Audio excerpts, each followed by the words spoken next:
قرآن ہی تو بندے اور رب کے درمیان تعلق کو جوڑنے والا ہے، اور یہ قرآن سفارش کرے گا قیامت کے دن۔ سیدنا ابو ہریرہ بیان کرتے ہیں، نبی صلی اللہ علیہ وسلم نے فرمایا قرآن مجید روز قیامت اجنبی آدمی کے روپ میں آئے گا اور صاحب قرآن سے پوچھے گا کیا تو مجھے پہچانتا ہے؟ پھر قرآن مجید اپنا تعارف پیش کرتے ہوئے کہے گا میں وہی ہوں جسے تو نے راتوں کو بیدار اور یعنی جو تجھے راتوں کو بیدار رکھتا تھا اور دو پہروں کو پیاسا رکھتا تھا۔ آج ہر تاجر اپنی تجارت کے پیچھے، اور آج میں تیری خاطر ہر تاجر کے پیچھے ہوں۔ پھر سے دائیں ہاتھ میں، اب سوچئے اللہ سبحانہ و تعالی صاحب قرآن، قرآن کا علم حاصل کرنے والے، قرآن کو حفظ کرنے والے، قرآن پر عمل کرنے والے کی کتنی قدر کرے گا کہ ان کے دائیں ہاتھ میں بادشاہت اور بائیں ہاتھ میں ہمیشگی دی جائے گی، سر پر وقار کا تاج رکھا جائے گا، والدین کو 2 عمدہ پوشاکیں پہنائی جائیں گی، وہ اس قدر بیش قیمت ہوں گی کہ دنیا معافیہ ان کا مقابلہ نہیں کر سکتی۔ وہ کہیں گے اے ہمارے رب یہ پوشاکیں ہمارے لیے کیوں؟ کہا جائے گا بیٹے کو قرآن سکھانے کی وجہ سے، کہ تم نے اپنے بیٹے کے لیے ڈیسیژن کیا، اس لیے اللہ سبحانہ و تعالیٰ نے تم پر یہ رحمت کی ہے۔ اور صاحب قرآن کو یہ کہا جائے گا پڑھتا جا اور چڑھتا جا، اور اسی طرح ٹھہر ٹھہر کر پڑھو جس طرح تو دنیا میں ٹھہر ٹھہر کر پڑھتا تھا۔ تیرا مقام وہی ہوگا جہاں آخری آیت کی تلاوت ختم ہوگی۔ اس سے اندازہ ہوتا ہے کہ قرآن کا تعلق کس قدر قیمتی ہے، اور لیلۃ القدر نزول قرآن کی رات ہے۔ قرآن حکیم کے 3 مطالبات ہیں، لیلۃ القدر نزول قرآن کی رات ہے، اور قرآن ہم سے 3 بنیادی امور کا مطالبہ کرتا ہے۔ قرآن مجید کی تلاوت کرنا، پہلا مطالبہ تو یہ ہے کہ ہم اس عظیم کتاب کی تلاوت کریں، کیونکہ اللہ کا کلام ہے اور اس کی تلاوت کو سیکھنا چاہیے، اور اس کو مخارج کی ادائیگی کے ساتھ عمدہ طور طریقے سے پڑھنا سیکھنا چاہیے۔ دوسرا ہے قرآن مجید پر عمل کرنا، اصل مقصد بھی یہی ہے، قرآن آیا بھی اسی وجہ سے ہے۔ سید عبداللہ ابن عباس کا فرمان ہے قرآن کی تلاوت کرنے والا یا فائدہ حاصل کرنے والا ہے یا نقصان، یا تو وہ قرآن حکیم کی تلاوت سے یعنی اس کے ایمان اور یقین میں اضافہ ہوگا، یا پھر قرآنی احکامات پر عمل نہ کر کے وہ خسارے میں رہے گا۔ ہمیں اللہ سبحانہ و تعالیٰ خسارے سے بچا لیں، اور اس بات کو یوں سمجھے کہ قرآن مجید میں والدین کے ساتھ حسن سلوک کا حکم دیا گیا، وَقَضَىٰ رَبُّكَ أَلَّا تَعْبُدُوا إِلَّا إِيَّاهُ وَبِالْوَالِدَيْنِ إِحْسَانًا، اور آپ کے رب نے فیصلہ کر دیا ہے کہ تم اس کے سوا کسی کی عبادت نہ کرو اور والدین کے ساتھ اچھا سلوک کرو۔ اب جو والدین کا نافرمان ہے، جب وہ ان آیات کی تلاوت کرتا ہے تو قرآن اس پر لعنت بھیج رہا ہوتا ہے، کیونکہ اس پر عمل نہیں کرتا۔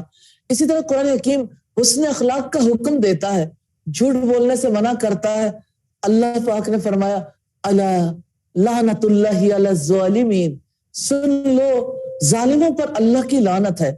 اب کوئی ظالم ہے، جھوٹا ہے، بدخلق ہے، جب وہ ان آیات کی تلاوت کرتا ہے تو قرآن مجید اس پر لعنت بھیجتا ہے۔ اسی طرح رشتہ داری کو جوڑنے کا قرآن حکم دیتا ہے، یعنی اللہ کا حکم ہے، تو صلہ رحمی کی آیات پڑھتے ہوئے قرآن ایسے شخص پر لعنت بھیجتا ہے جو قطع رحمی میں ملوث ہو، جو رشتوں کو کاٹتا ہے۔ اسی طرح یہ قرآن یا تو جنت کی طرف لے جائے گا، یا یہی قرآن ہے جو جہنم میں لے جانے کا باعث بن جائے گا۔ یا اللہ ہمیں برے انجام سے بچا لینا۔ سیدنا جابر سے روایت ہے کہ نبی کریم صلی اللہ علیہ وسلم نے فرمایا قرآن مجید سفارش کرے گا، اس کی سفارش مانی جائے گی، اپنے پڑھنے والوں کے حق میں بحث کرے گا اور اس کی تصدیق کی جائے گی۔ جس نے اس کو اپنے سامنے رکھا تو یہ جنت کی طرف اس کی رہنمائی کرے گا، اور جس نے اس کو اپنی پیٹھ پیچھے رکھا تو یہ اسے ہانک کر جہنم میں لے جائے گا۔ نبی صلی اللہ علیہ وسلم کی زندگی کا سب سے اہم پہلو یہ ہے